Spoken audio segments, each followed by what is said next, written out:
Ladies and gentlemen, welcome to another episode from the Two World Order. I am your co-host, actually. My name is Elliot. I guess I'm the other co-host, Omari, now that we're giving names and stuff. We're equals. Okay, fair. We gotta have the people know who's serenading them with these mediocre recaps. I don't think I've ever serenaded anything in my life, and I'm not about to start now. Fair enough. Instead, let's talk about what just occurred here at the 2020 WWE Money in the Bank pay-per-view. We witnessed two murders, that's what happened. Right. And even more shocking than that, the pay-per-view was less than 2.5 hours. How does that happen in the year of our Lord 2020? Thank you, Vince. I appreciate it. I can go on with my life now. Yeah, I'll take it. I'm still just trying to reel from what happened. Well, let's get into it.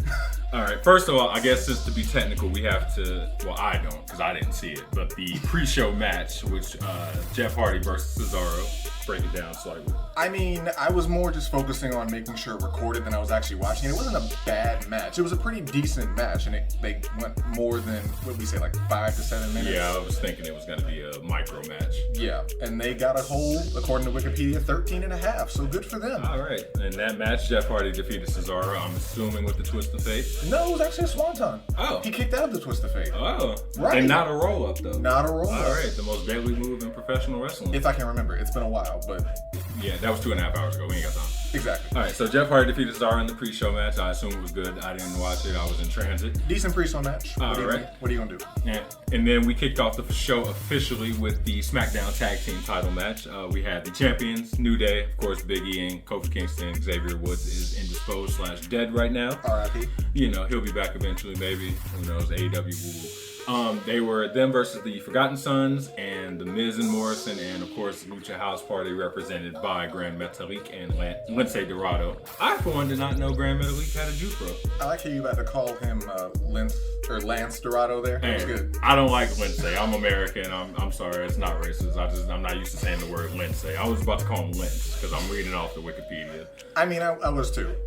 It was a good match. Like, the people you would expect to have good spots and make it a good match made it a good match. So I can't complain too much with it. Basically, Lucha House Party kind of carried it. Yeah, I mean, Kofi and Big E, the main best part of the match, which I didn't, I think I took it out of the footage when I'm editing, was Big E sitting on the ropes, spread eagle, waiting.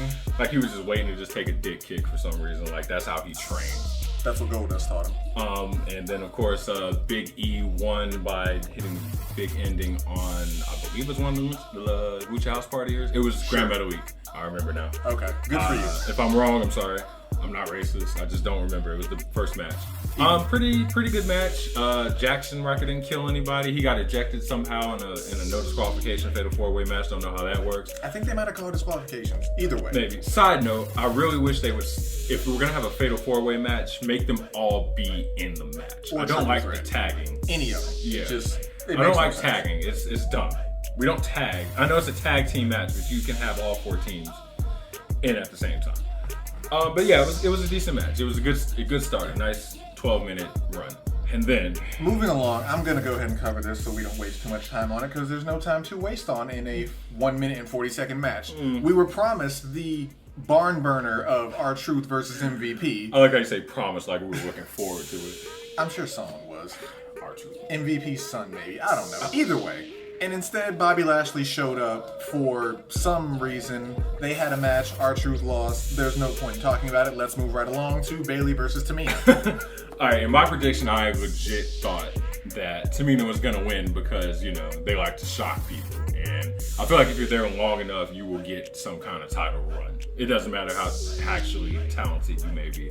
No shade to Tamina, a little shade to Tamina. A lot of shade to Tamina. She's pretty garbage. I feel like I could do a better splash than her. But it was actually, well, you know what? Bayley is a saint. She carried Tamina to a pretty decent match. I thought it was funny. She, at one point, got some water from the commentary desk and was parched and then just threw the water in Tamina's face, who was already sweaty and like dripping. It was pretty funny. And that woke Tamina up to get her little flurry of offense. I really thought she had it. I thought they were just going to repeat SmackDown. And then Sasha, you know, she interfered. Sasha, don't you interfere in my life. Yeah, so she interfered, distracted Tamina after she was about to pin her off with a Samoan drop after, almost breaking her neck as Tamina does.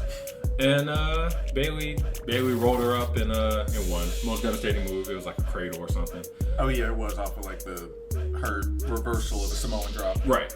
It was decent. It wasn't a dumpster fire, so that's pretty much all I can ask for in a Tamina match. Basically. So good, decent thing. Good Lucha things. The next match was for the Blue Universal title, Mr. Braun Strowman. Shout out to Brian Zane, Braun Strowman.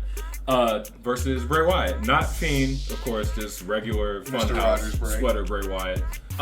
Bray was busting out some moves. He had a couple good, nice little tornado DDTs and everything. I was hella shocked. It was a kind of cinematic with the puppets showing up, but not really. Yeah, we had the puppet showing up at ringside to give Bray encouragement and stuff, and he was on offense and things like that.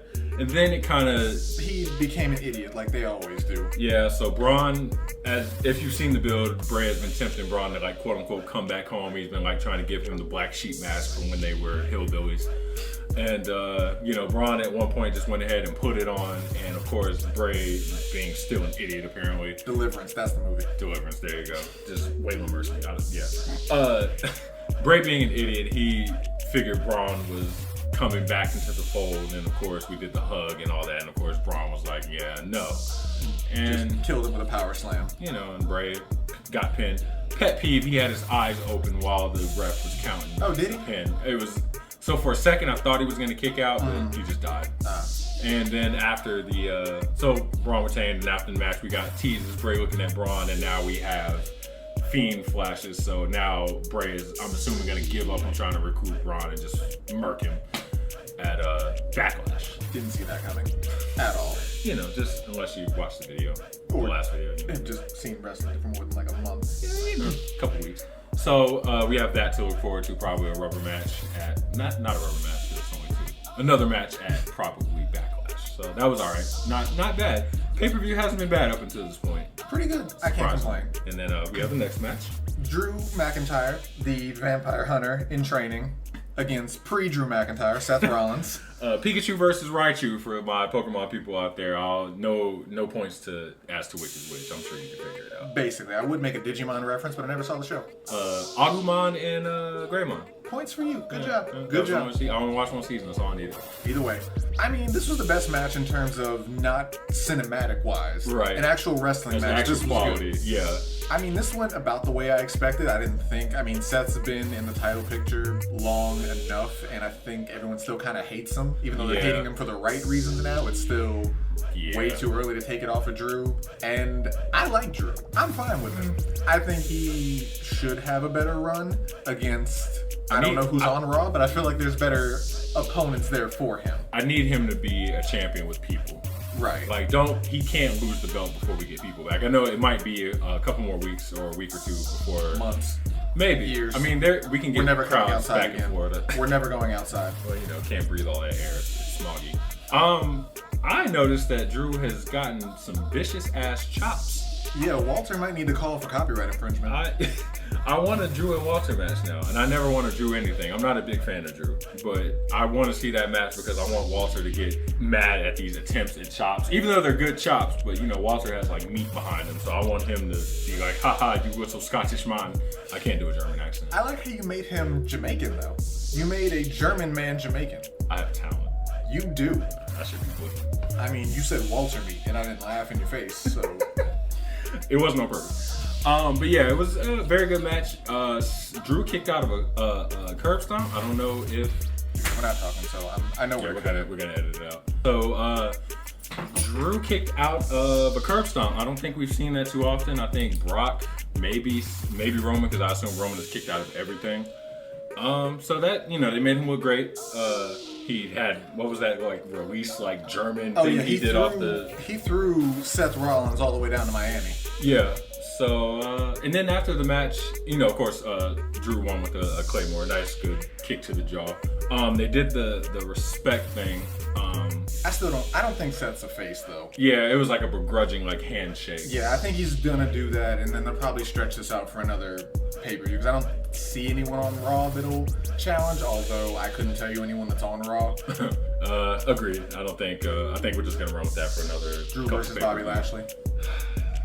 And on that note, I can't even make a sarcastic joke about that because I have such disdain for Bobby. And on that note, we'll spend the next 5 minutes here talking about the best thing I've seen since WrestleMania with the Boneyard match. Right. We have the double Money in the Bank ladder match for women's and men's. Of course, cinematic took place, quote unquote, at Stanford headquarters. I don't think it was there. I think it was like at the Performance Center or something, or some CGI was used. I don't know. The WWE Cinematic Universe. It's better than DC. Low blow. It's pretty medium. You're right. It's pretty medium blow. So on the women's side, of course, we had Asuka, Carmella, Dana Brooke. Yeah, close enough. Lacey Evans, Nia Jax, and Shayna Baszler. I almost messed up her name, I'm not gonna lie. You would think I don't really watch wrestling the way I'm talking. I mean, it's not she's been involved in anything since. You know, we watch NXT, we have no excuse. You watch NXT, I watch AEW. Pay me, Tony Khan. That's a whole nother thing.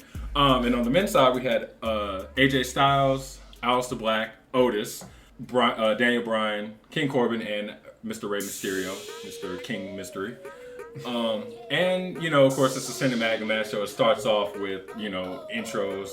They're jumping back and forth between the men and the women. It's pretty funny. I like how, I feel like there might be something sexist here about making the guys start the match in the gym and the women just start in the lobby. Damn, I didn't even think of that. I just thought. Are they receptionists? Right. Yeah, that's where I was going. We're gonna speed past that. We're not gonna do it. We're not racist. We're not sexist. So, you know, it gets started, and funny that Asuka, because they introduce everybody and they play Asuka's music and she doesn't show up, and then they cut to play like intro a couple more of the guys, and they cut back and the match started, and Asuka is standing on the second floor balcony and she jumps off and just flashes all of the women, and you know, because Asuka is smart. Why not just move? Because they don't want her to die. I get that. But in terms of kayfabe, where Asuka doesn't speak English, why not? You don't think Shayna Baszler cares about people's lives? Fair enough. Exactly. All right, so Asuka splashes them all, and she gets on the elevator because she's smart. It's funny, she's dancing around in the elevator because apparently she's a monkey now. And then, you know, we got different we jump back and forth. The men, we have AJ get stuck under some weights, which is pretty funny, and he begs Ray to like help him up or whatever. AJ Styles was the low-key MVP of this whole thing. Right. Because AJ Styles is hilarious, and they just not figured this out. Apparently. Yeah, it was like, you know, you're from Georgia. I guess you're funny. What does being from Georgia have to do with I don't know. funny? I feel like Vince thinks people from Georgia are hilarious. Who else is from Georgia that's funny? I don't know. Where's R-Truth from? I feel like Houston. I don't know. So they do that, and I'm sorry, this is their friend on. I don't really watch WWE like that, but I just want y'all to know that Otis stole that whole match. I don't care about no other wrestler, you know, but I just wanted to let my word be known that Otis is gone. that was the Virgil of the 2WO. He will be named later. Basically. So, I mean, we're coming up we're getting to the end of this anyway. I was going to get to that point. It's hard to describe everything that happened, but a lot of shit happened. There were random cameos from, what was it, Brother Love? Brother Love's. I assume it was supposed to be Doink. In quotation marks. Right, and of course, at some point, Paul Heyman shows up because he's fat and he's eating like all the food with no salad. He's like throwing fruit away because, it's healthy. And Otis starts a food fight because, you know. And then John Laurinaitis gets a pie thrown in his face. He should have got more because he's terrible. Vince is there to put some hand sanitizer on and do nothing. Right. Although the scene was pretty funny. It was. Him and AJ and Daniel Bryan fighting into Vince's quote-unquote office, and Vince is telling him to get out because that's all the energy he has, and then just putting on hand sanitizer. I like it was how kind of funny. He was by his computer writing a letter. Right. Like, who doesn't know how computers work? Who writes? Vince. In 2020. He has stamps on deck. Either way, there's a lot of stuff that happened. Just watch the match because it was good. I honestly am surprised that it was so short, but it was still entertaining. To fast forward to the main parts of it, eventually they kind of skipped a good top half of the building. Right. Because like you said, they probably weren't there. Right. Which makes sense when you think about it. We get to the top and it's Asuka, Nia Jax, and Lacey Evans. From my experience watching wrestling, you would think everyone's gonna be there before they hit to the climax. No. They don't. Asuka just kind of wins it. Right. She, I guess Shayna got murdered by 3 finishers at some point in the hallway. I don't remember what happened to Dana. Dana got thrown into a vending machine. Carmella got powerbombed through a table, and apparently that's just it. Oh, side note, there was a point where they were in a conference room, and Dana picked up what looked like a real briefcase full of quote-unquote real money. And she Dana. thought she won until Stephanie pops up from Skype because they clearly weren't in the same Oh yeah, room. Stephanie recorded that shit in her house in In front like of April. Right. Couldn't even be bothered to show up there because she's Stephanie McMahon and she's too busy creating women and taking credit for everything. My thing was like, I feel like, because in kayfabe, I feel like it was real money. So Dana should just kept it and just left the match. It was like a good like $100,000 in there. Yeah, I would have. It could have been all ones. I still would have taken it. Right. But anyway, Either way. Asuka, at one point, Baron Corbin finally makes his way out to the roof while the women are still fighting. So they climb, him and Asuka climb up the roof, after the ladder at the same time. And for some reason, Baron is trying to fight Asuka off the ladder. I'm like, y'all are going for separate briefcases. I don't know. I told you, whoever grabs the briefcase wins it, even though that kind of contradicts what I'm Whoever about has to the say. But briefcase has the power. either way, And Asuka knocks Baron off the roof to win it. I'm good with that. I like anything with Asuka. Now we have to stress to whether or not Asuka is going to fail her cash in. So that's a whole nother level. I mean, I think Becky's going to the MCU, so I think they're going to let her win. Oh yeah. Can't wait for her to be Black Widow's daughter. I mean, different topic, different channel. Either way, so then we get to the climax of the men's match, and before this happens, we all knew at some point somebody was going to get thrown off the roof. They talked about it, it was going to happen. Right. And they did it so casually. Like Baron Corbin just like does a hip toss and tosses Rey Mysterio off of the side of the building. Complete with a splat sound effect. I didn't hear it, but that just, it Yes, sounds that- great. It was hilarious. And then to just follow it up, apparently his like just taste for blood was too much. So he immediately just tosses Aleister Black off the side of the building too. He was getting all that rage out from all them overnight shifts at fucking TGI Fridays. And it's just like, you know what, I'm mad. So he just throws them off, just kills two people. And then I'll let you cover this. So we have the ending of it, which is AJ Styles on one side of the ladder, Baron Corbin on the other, and then you predicted this. I did predict. Well, actually, let me say, so they both have the briefcase off, and they're both holding on Yeah, to it's it. unhooked at this point. And then, as in my predictions, Elias comes the hell out of nowhere, channeling his Jeff Jarrett, smashes Baron in the back. Somehow, the momentum from that, I guess, launches the briefcase out of AJ's hands down to Otis, And who is on the mat, or Just down standing there. there. And he catches the briefcase, and Otis is the official winner of the Money in the Bank men's match. So Otis, who is a SmackDown member, so potentially Otis could be cashing in on Braun, I guess. I feel like I'm gonna do a slight prediction / book here. I feel like Otis is gonna lose the briefcase to Dolph. I am going to predict this, even though I said it like before we started recording as a joke, and I am just a glutton for punishment. Otis is going to beat The Fiend for the title because WWE does not care about our And feelings. that will be the end of this burgeoning channel because I will not be watching. We will be an AEW exclusive We will channel. strictly switch to AEW, Not even New NXT. Japan, Ring of Honor. It doesn't matter. Right, I will watch whatever it is that's going on Amazon Prime, whatever that thing is called, the Dojo Belt thing. I will watch that. We'll watch Glow. Oh God, no, we're not watching Glow, son. And we're going to end it there before we sound too sexist. But overall, are we doing numbers as a rating? Just to put it out there. Out of 5, I'd give it a 4. yeah, I'll go with 4. Honestly, it really gets points for only being 2.5 hours because I was legit thinking we were going to be strapped in until like 11 o'clock because I figured the Money in the Bank match was going to be like an hour by itself. There weren't any title changes, but I mean overall it was still entertaining. It was. For what it was. That's all I asked for. Be concise, be entertaining, make some sense. I don't feel like it's hard. So that was, It's hard for WWE. well, So that was Money in the Bank 2020. I enjoyed it. We'll see how they capitalize on it going forward.